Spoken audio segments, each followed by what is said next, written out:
O amor veio a nós e como um de nós se deu para dizer ao mundo que o reino vem.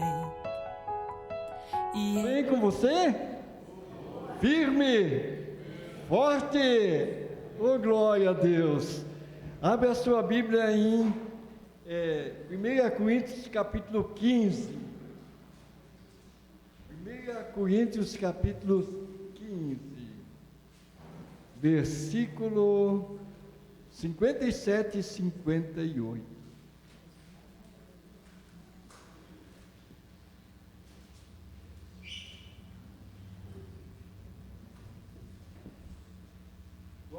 Gosto muito desse texto. Fala muito ao meu coração.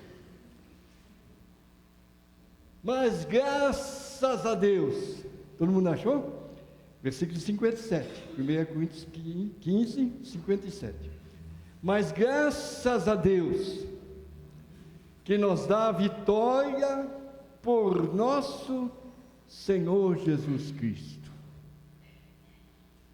Portanto, meus amados irmãos, sede firmes e constantes, sempre abundantes na obra do Senhor, sabendo que o vosso trabalho não é vão no Senhor. Glória a Deus.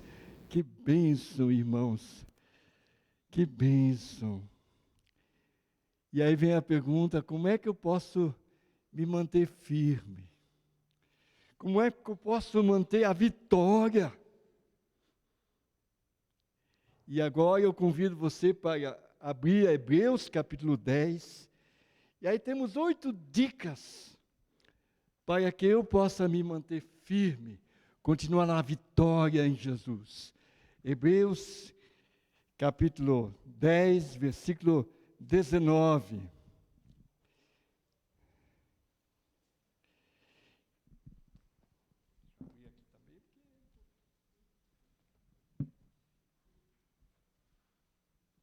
Então, antes de começar no versículo 19, nós conhecemos o livro de Hebreus. Ele apresenta Jesus como o Cordeiro de Deus. Ele apresenta Jesus como o sumo sacerdote escolhido por Deus. Ele apresenta Jesus como nosso advogado. Ele apresenta Jesus como o novo caminho, como elo da nova aliança entre nós e Deus. E muito mais do que isso. E ele fala ali, no versículo 16, diz assim, 15, e também o Espírito Santo nos testifica, porque depois de haver dito, esse é o concerto que farei com eles depois daqueles dias, diz o Senhor, porei as minhas leis em seus corações, e as escreverei em seus entendimentos. Ele ainda acrescenta, e jamais me lembrarei dos seus pecados e de suas iniquidades. Ora, onde há remissão desses, não há mais oblação ou sacrifício pelo pecado, não precisa mais, está perdoado. Você que aceitou Jesus, tem Jesus como Salvador, você foi purificado pelo sangue de Jesus, salvo, graças a Deus. Não precisa mais de nenhum sacrifício de touros, de ovelhas, porque já foi feito. E agora ele fala que é importante continuarmos firmes na caminhada com o Senhor Jesus. E aí, nós queremos ver algumas dicas que a palavra de Deus nos dá, alguns conselhos. Não é? A primeira chama-se perseverar. Perseverar. Vamos ler do versículo 19 até o 22. Diz assim: tendo, pois, irmãos, ousadia para entrar no santuário pelo sangue de Jesus Cristo, pelo novo e vivo caminho que Ele nos consagrou, pelo véu, isto é, pela sua carne, que é o seu sacrifício. E tendo um grande sacerdote sobre a casa de Deus, cheguemos nós com verdadeiro coração, inteira certeza de fé e assim por diante. Então ele fala aqui que nós devemos manter a comunhão com Deus. Como é que está a tua comunhão pessoal com Deus? Ele diz aqui, mostra que nós devemos manter a comunhão com a igreja. Manter essa comunhão. Não é? Não só frequentar de vez em quando, marcar o ponto aqui, esquentar um banco, mostrar que a gente está aí. Não. A comunhão. Comunhão. Isso é muito importante. Eu vou ler o versículo 22 todo. Cheguemos nós com verdadeiro coração, quer dizer, sinceridade. E inteira certeza de fé, convicção. Tendo os corações purificados da má consciência. A gente vem aqui para a ceia, estava ali orando. Eu falei com uma irmã da orquestra e eu achei que eu fui um pouco duro, eu estava pedindo perdão para Deus, Senhor, perdoa, porque eu fui um pouco duro com essa irmã. Mas depois eu vou falar pessoalmente ainda. Então, purificados a consciência. O que a consciência que trabalha na nossa vida, Deus usa para nós corrigir, através do Espírito Santo, ela funciona, né? Então é importante, não é? Como ele diz aqui, 22, purificados da má consciência, e o corpo lavado com água limpa, purificação. Saber que estamos limpos, não pela água, mas pelo sangue de Jesus Cristo. E aí ele dá a segunda dica, versículo 23. Retenhamos firmes a confissão da nossa esperança, porque fiel é o que prometeu. Não o que nós sentimos, não o que nós cremos, Ele prometeu. E Deus não mente. Deus cumpre suas promessas. Então vemos aqui a segunda dica de orientação, manter firme nossa convicção de crer na palavra, nossa convicção doutrinária sobre salvação, como foi falado sobre Deus, sobre salvação, sobre vida eterna, sobre redenção e tudo isso. Não é? Então é importante que você mantenha firme sua convicção, que você não se deixe levar por uma porção de ideologias atuais. Há tantas coisas que aparecem hoje, não é? No meio de igrejas, que não combinam com a palavra. Que você continue firme. O que diz a palavra? Aqui, é a palavra. É a palavra. Não os costumes, não as axiologias, é a palavra. Terceiro conselho da palavra de Deus, está no versículo 24, veja que bonito. E consideremos nós uns aos outros, para nós estimularmos a caridade e as boas obras. Aqui o que fala? De encorajamento. Nós encorajarmos uns aos outros. Vamos lá, irmão. E está ligado com isso também, até elogio sincero, né? Então, encorajar os irmãos, para quê? Encorajar mutuamente para o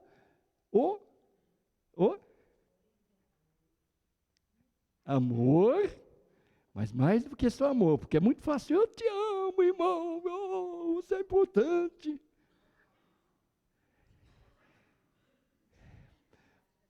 Prática, muito bem, Sandrinha, prática. A prática do serviço cristão. Oh, glória a Deus! Como eu fiquei feliz de ver aqui, ó. Oh, glória a Deus, boas obras, graças a Deus por isso. E tem mais aqui, não vou levantar tudo, não. Prática das boas obras. De um sentir as necessidades dos outros. E eu hoje esqueci, eu tinha uns macarrão que eu comprei lá, 4 pacotes, eu disse para Edith, esses 4 pacotes vai para a igreja lá. Né? Então, à noite eu vou trazer. Mas é importante, irmãos, o serviço cristão. E nós animarmos uns aos outros. O quarto conselho está no versículo 25. Não deixando a nossa congregação, como é costume de alguns. Antes, admoestando nós uns aos outros, e tanto mais, quanto vedes que se vai aproximando aquele dia. Aqui a chave é não abandonar. Queridos, nós temos tido na nossa igreja abandono. Alguns porque foram para o mundo. Isso é triste, muito triste, triste demais. Alguns porque ali a escola dominical oferece mais, porque ali tem uma... Eu estou dando assim, não exemplos, tá? Ligados assim. Né? Ali o louvor é melhor, a orquestra ali é mais bonita. Não tem nada a ver, irmãos. Eu quero estar na luta, eu quero estar onde Deus pode me usar. Onde eu posso fazer diferença. Mas se eu for para aquela igreja, tem 500 membros, ou tem 1000 membros, ali sim, o movimento é legal. Que diferença eu posso fazer ali? Mas eles precisam de pastores. Duvido que precisam mais de líderes do que aqui. Deu para entender? Então, não abandonar a igreja, as reuniões. E sabe, isso é tão sutil, tão sutil. O diabo passa rasteira em muito irmão bem intencionado, e muito pai de crianças, muito líderes.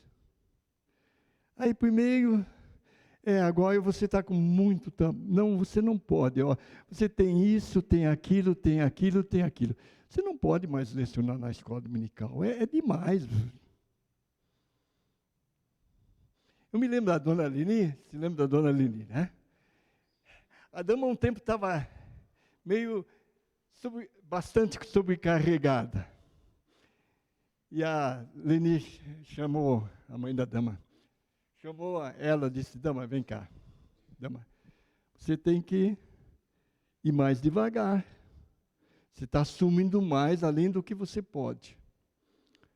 Aí a dama disse assim, se lembra, dama? Mãe, mas é a minha igreja. A dona Lini disse, não, dama, não é tua igreja. É a igreja de Jesus. Então, tem o perigo de fazer demais, envolver tanto que você não dá conta, mas tem um perigo mais sutil. É de se envolver tanta coisa lá fora, que você não tem mais tempo para as coisas de Deus. Eu tenho visto pessoas preciosas, dotadíssimas, que podiam fazer toda a diferença na sua igreja local, não ter mais tempo para o ministério, para o trabalho.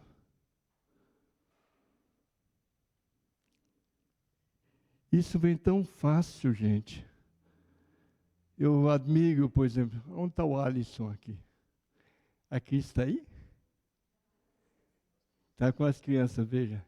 Bebezinho pequeno. Tinham toda a razão de dizer, eu não posso, tenho que ficar em casa. Eu tenho que cuidar do meu bebezinho. Está aí. Tão firme, que exemplo de vida. Que bonito.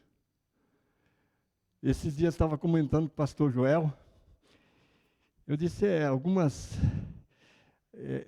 quando chega o primeiro, o segundo filho, e é pertinho um do outro, é uma carga difícil, e às vezes as pessoas não conseguem como gostariam. Aí o Joel disse assim, interessante, nós tivemos 3 filhos, um atrás do outro, mas sempre estávamos lá, sempre servindo. E é verdade. Não é? Então, é importante, irmãos, cuidar para que a gente não entregue responsabilidades que Deus quer que a gente faça. Não é se sobrecarregar, isso também, às vezes temos que cortar, às vezes até de alguma outra coisa que a gente gosta de fazer, para pelo menos ter um tempo de estar ativo na obra de Deus. Sabe o que eu percebo? Quando a pessoa deixa de ministrar, de se envolver, de fazer diferença na igreja, de servir com seus dons, de repente a pessoa começa a perder os laços com a igreja local, o amor com a igreja local. E o próximo passo vai ser, tanto faz, aqui não faço diferença também, eu vou para outra igreja, está mais fácil a vida lá. Perceberam isso? Então, eu vou ler mais uma vez. Não deixando a nossa congregação, como é costume de alguns, antes admoestando, aconselhando, animando nós uns aos outros, e tanto mais quanto vedes que se vai aproximando aquele dia. Que dia? Da volta de Jesus. Da volta de Jesus. Não sabemos quanto tempo temos ainda até a sua volta. E aí vem a parte ainda mais triste, quando a pessoa se afasta de Deus. Versículo 26. Porque se pecarmos voluntariamente, depois de termos recebido o conhecimento da verdade, já não resta mais sacrifício pelos pecados. 27. Mas uma certa expectação horrível de juízo e ardor de fogo que há de devorar os adversários. Quebrando alguém a lei de Moisés, morre sem misericórdia, só pela palavra de 2 ou 3 testemunhas. De quanto maior castigo cuidais vós será julgado merecedor aquele que despesar o Filho de Deus e tiver por profano o sangue do testamento com o qual foi santificado, e fizer agravo ao Espírito da graça. Muito forte essa palavra, porque bem conhecemos aquele que disse, minha é a vingança, eu darei a recompensa, diz o Senhor. E outra vez, o Senhor julgará seu povo. 31. Horrenda coisa é cair nas mãos do Deus vivo. Então, aqui nós temos mais uma dica no que nós lemos, versículo, a quinta dica diz assim, né? Não viver na prática do pecado. Nós somos pecadores, nós falhamos muitas vezes. E os homens de Deus falharam. E os homens de Deus tiveram que pedir muitas vezes perdão a Deus. E nós temos que pedir perdão quando nós pecamos. Mas viver na prática do pecado, aceitar isso como um modo de vida, é se afastar totalmente de Deus. Sabe, há muitos anos, podemos dizer centenas de anos, há uma polêmica na igreja, se o crente pode se perder ou não. E há igrejas que montam em cima de um pensamento. Não, quem é salvo, não importa o que ele faça, ele vai para a salvação. Há igrejas que montam em cima de outra convicção. Não, se a pessoa aceitou Cristo, mas ele se desvia, vira as costas para Deus, volta para o mundão, ele não vai ser salvo. Aí vem a pergunta, a Bíblia traz as duas linhas, por quê? Por que duas linhas? Porque de um lado, Deus mostra que Deus não vai soltar ninguém que quer seguir firme, e quer Deus, e quer eternidade, salvação. Deus não vai soltar. Mesmo quando nós pecamos, falhamos, ao perdão. A outra linha, né?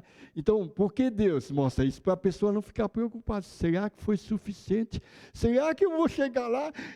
Pessoas de idade sofrem muito com isso. A irmã deve saber que é psicóloga.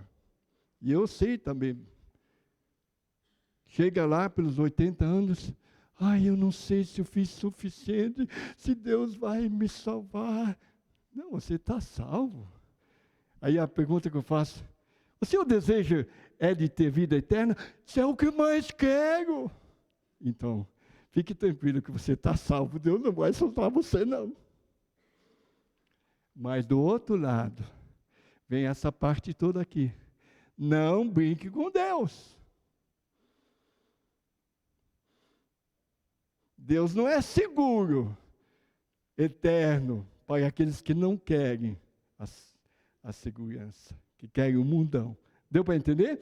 Está bem claro aqui. Então, eu louvo a Deus por isso. Não é? Deus mostra os dois lados na sua palavra. É muito texto que marca as duas linhas. Vamos adiante. A sexta dica, o sexto conselho.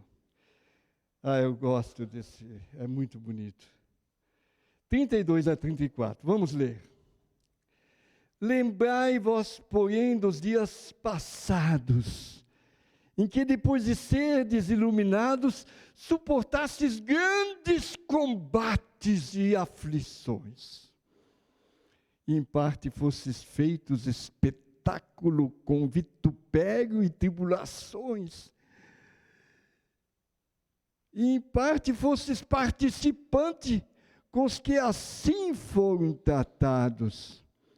Porque também vós compadecestes os que estavam nas prisões, e com gozo permitistes a expoliação dos vossos bens, tivesse prejuízo por amor a Deus ou a causa, sabendo que em vós mesmos tendes nos céus uma possessão melhor e permanente.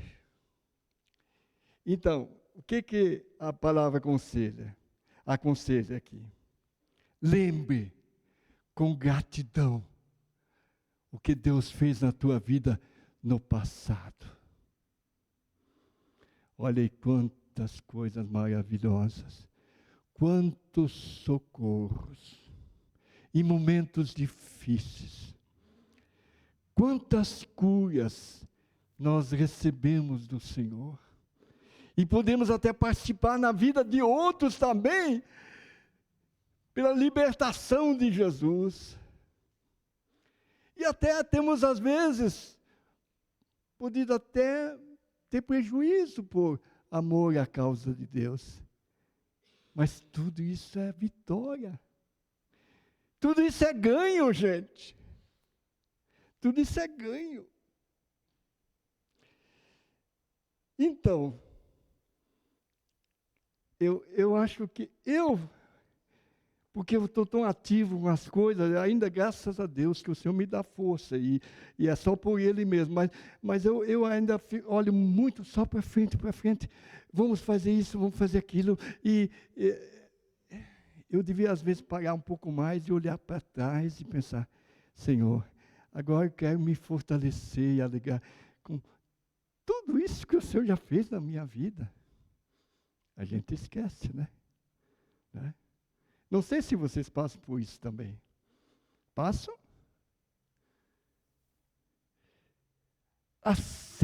O sétimo conselho, 35 a 38, diz assim: não rejeiteis, pois, a vossa confiança, que tem grande e avultado galardão, porque necessitais de paciência, para que depois de haver desfeito a vontade de Deus, possais alcançar a promessa.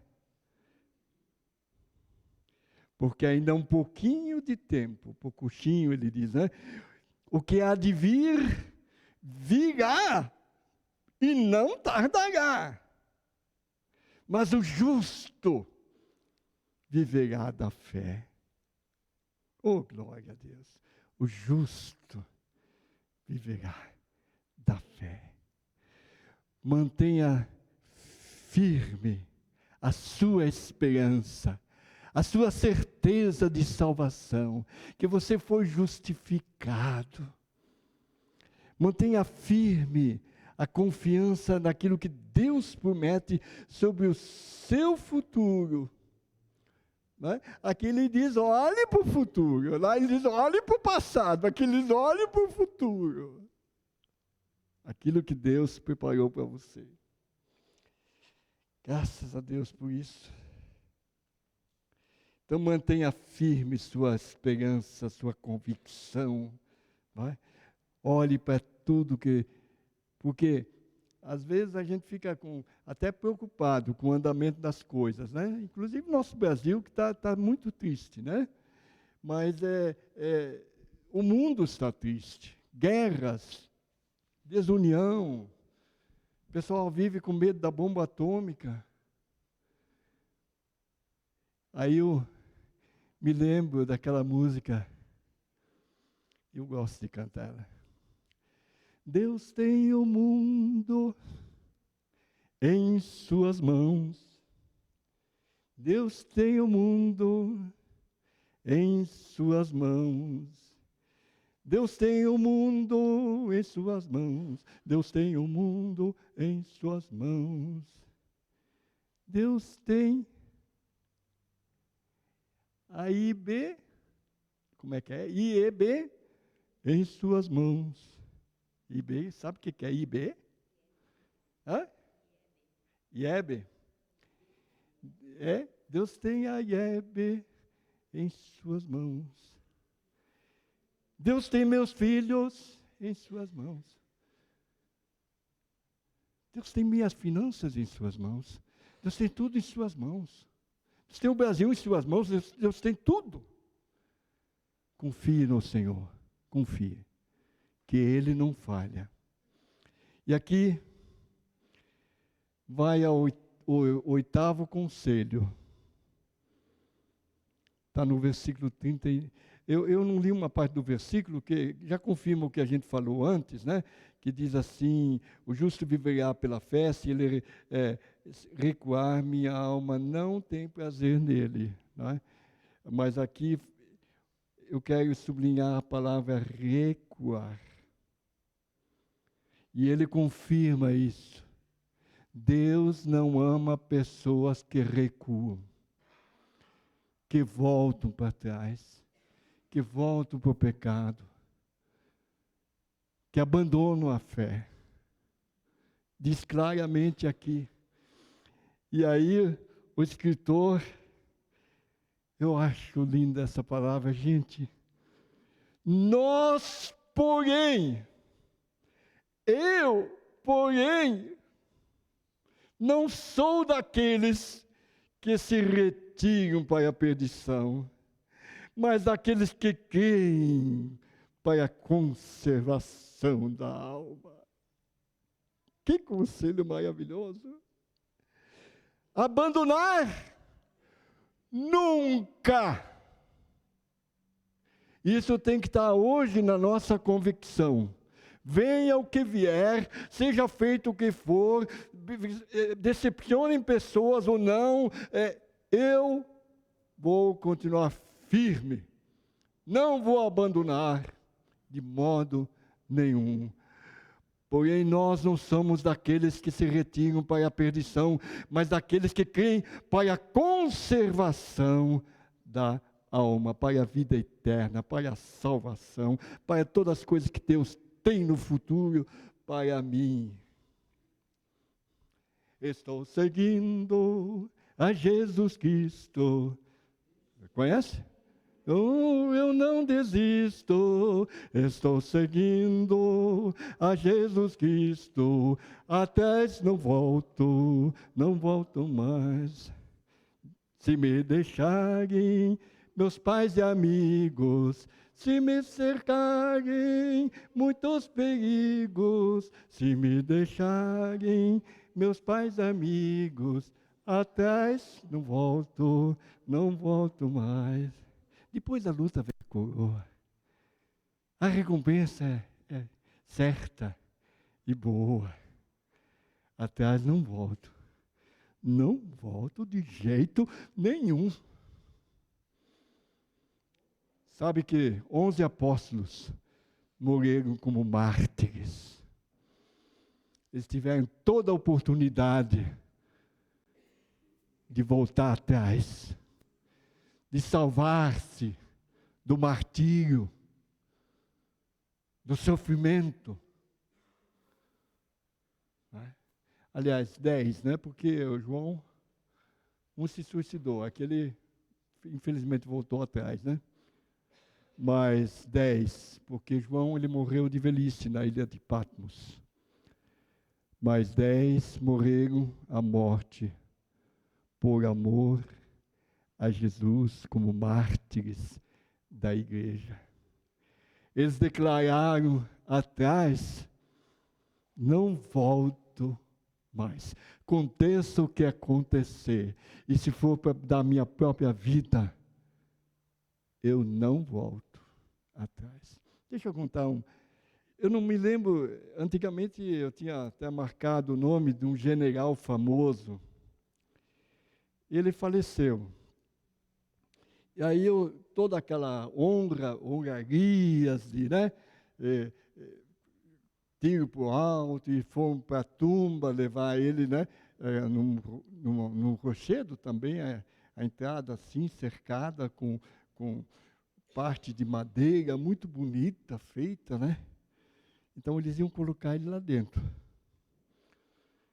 Aí o pessoal que ia na frente, os soldados, né, eles foram, e quando chegaram para colocar o esquife dentro do sepulcro aberto, eles viram que não dava, porque era muito estreito. Não tinha jeito de entrar. E aí aqueles soldados de atrás vinha todo o segmento dos admiradores e subordinados dele, não é? Todos eles, sim, uniforme de gala, com suas espadas, não é? Aí os que estavam na frente assim, recue, não dá, não tem espaço, não dá para entrar com o general.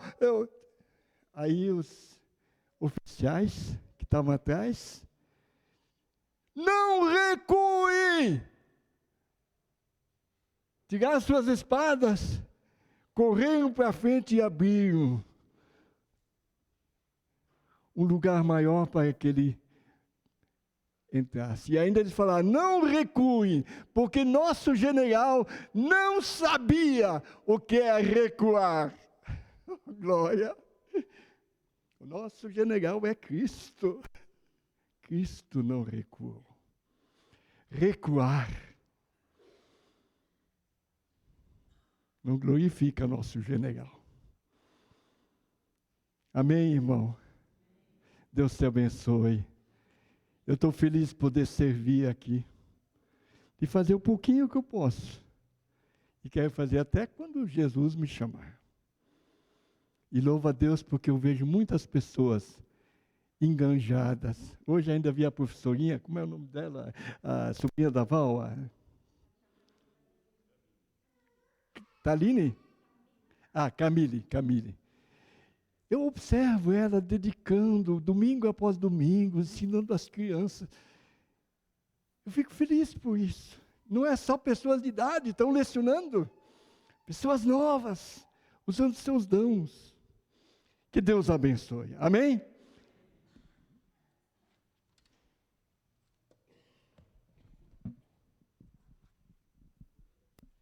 Convido o pastor Lucas para nos dirigir na entrega da ceia.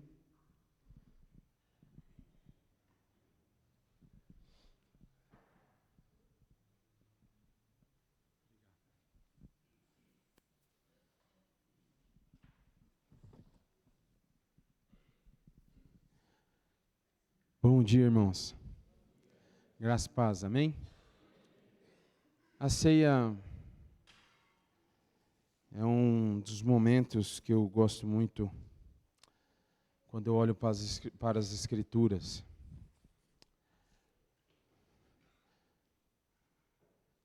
Eu vejo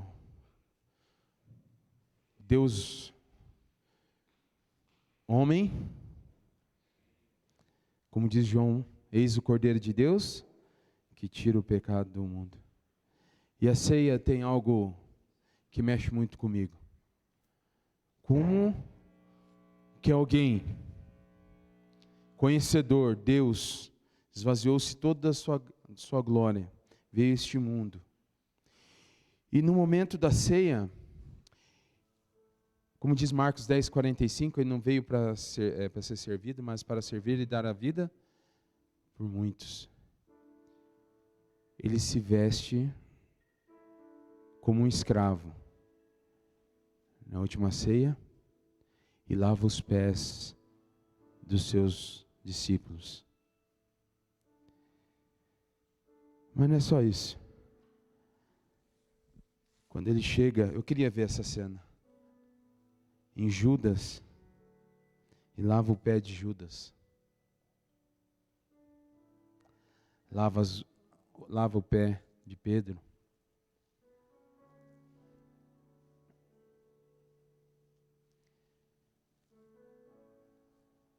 A ceia me ensina muitas coisas da parte de Jesus Cristo. Ele parte o pão. Ele explica o que é ceia. E fala para fazer em memória dele, até que ele venha. Sabe para onde que ele vai depois? Ele vai orar. Depois é entregue aos seus inimigos e não abre sua boca. E quando ele foi crucificado, o que ele disse? Pai, perdoa-lhes, pois eles não sabem o que fazem.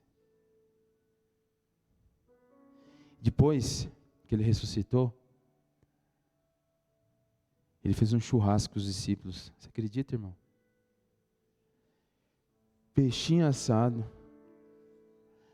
Sabe qual que é o mais detalhe? Filhinhos, vem filhinhos. Sustância. Peixe bom, hein? Sem espinha, irmão.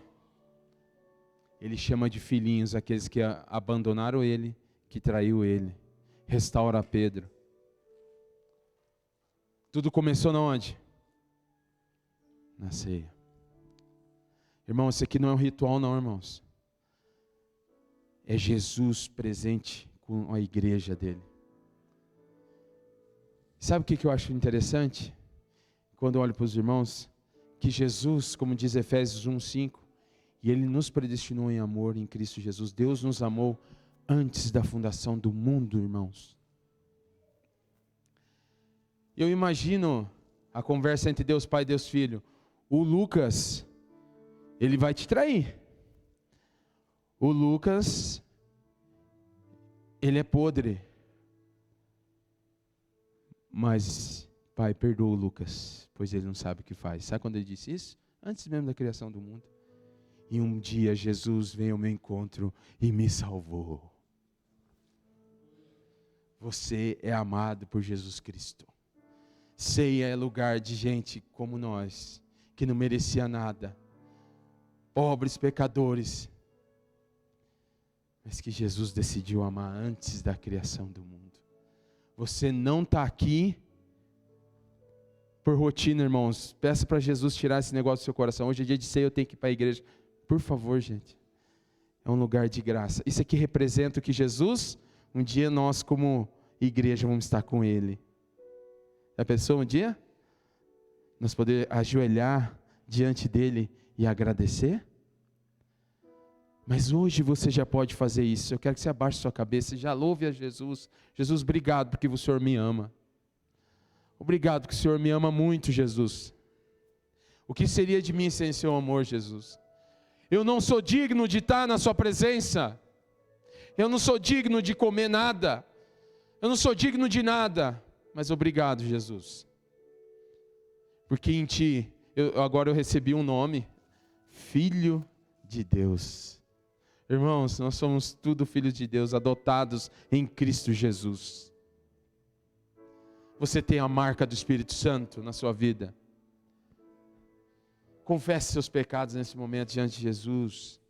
Fale com Ele, agradeça. Jesus, obrigado.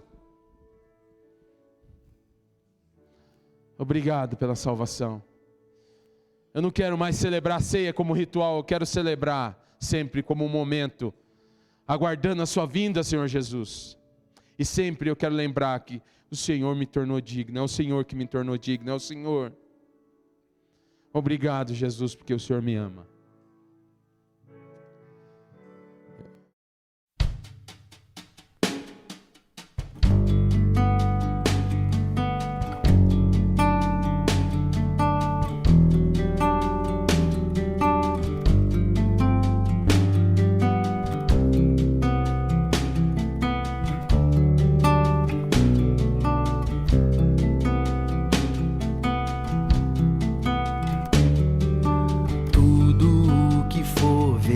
Verdadeiro, honesto e justo,